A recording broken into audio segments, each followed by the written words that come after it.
Hey everybody, it's Mr. XStitch back with a weekly vlog. How are you? As you can see, I'm marginally warmer than normal. I love opening my vlogs with the state of my current temperature. It's very exciting, but I don't know, as I said, I've furiously been doing that double-sided tape, thick cling film type window draft proofing thing, and it's worked pretty well, to be honest, in my house, because in our bathroom we got a surprising little patch of mould, which obviously meant that the air wasn't escaping through drafts as well as it could. A sort of double-edged sword. Hooray! The house isn't as drafty. The house has got a bit funky, but hey, what a complete digression from how are you, my friends?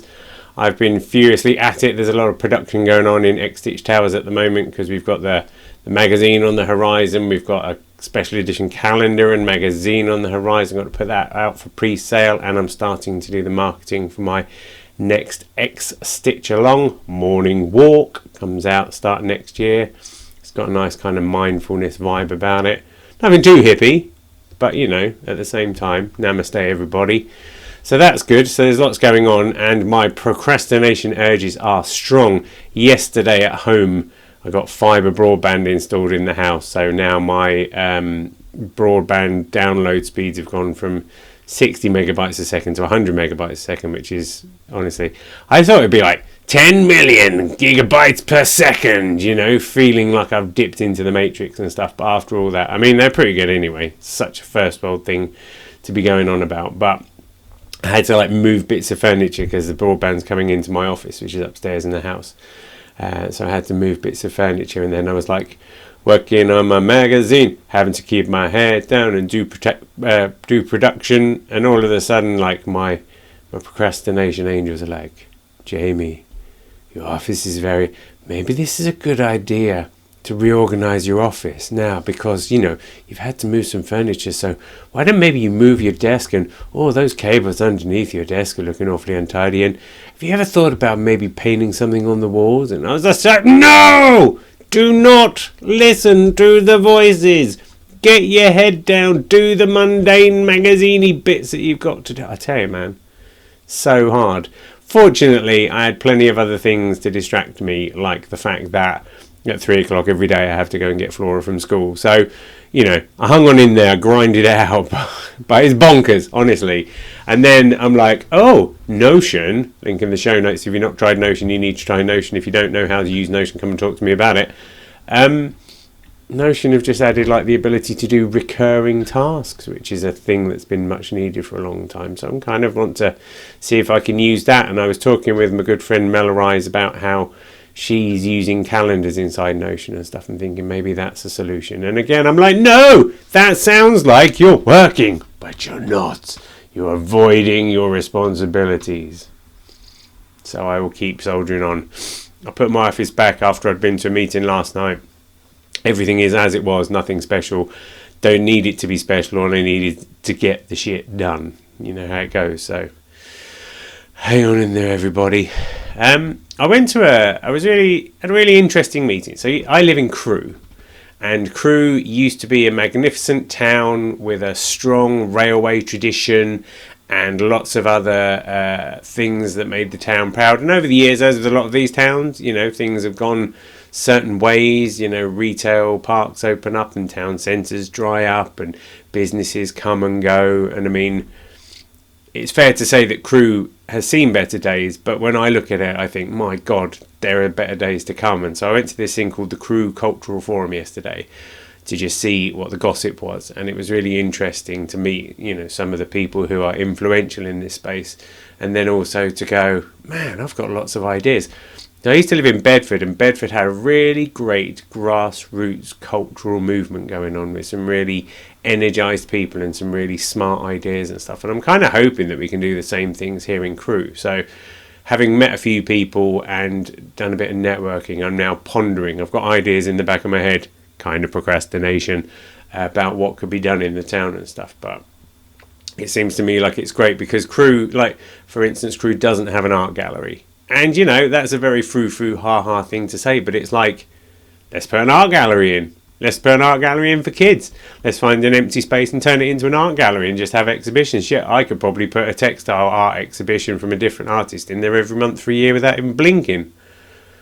So some of those ideas are exciting, and I'm hoping to see if there's ways that I can move forward on that. Don't have a ton of capacity, but at the same time, I really want my children to grow up in a town where they can feel culturally inspired. And the thing that I love about Crewe is it's super diverse. You know, someone said there was like 100 different languages being spoken in Crewe, and I just want to help the town celebrate itself and feel proud about itself and kind of get that back. And I think I know what can be done and stuff. So that's a really interesting step on a certain direction there.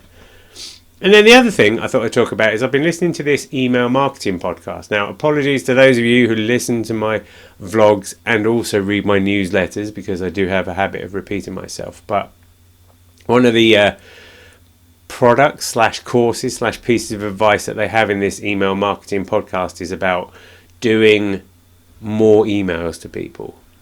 Now, I mean, the idea is, right, so if you send out a monthly email, you're providing 12 opportunities to connect with your audience, promote your products, and, you know, do a bit of outreach and stuff. If you do a weekly newsletter, then you've got 52 opportunities. If you do a 5 days a week newsletter, you're doing 260 opportunities to connect with people.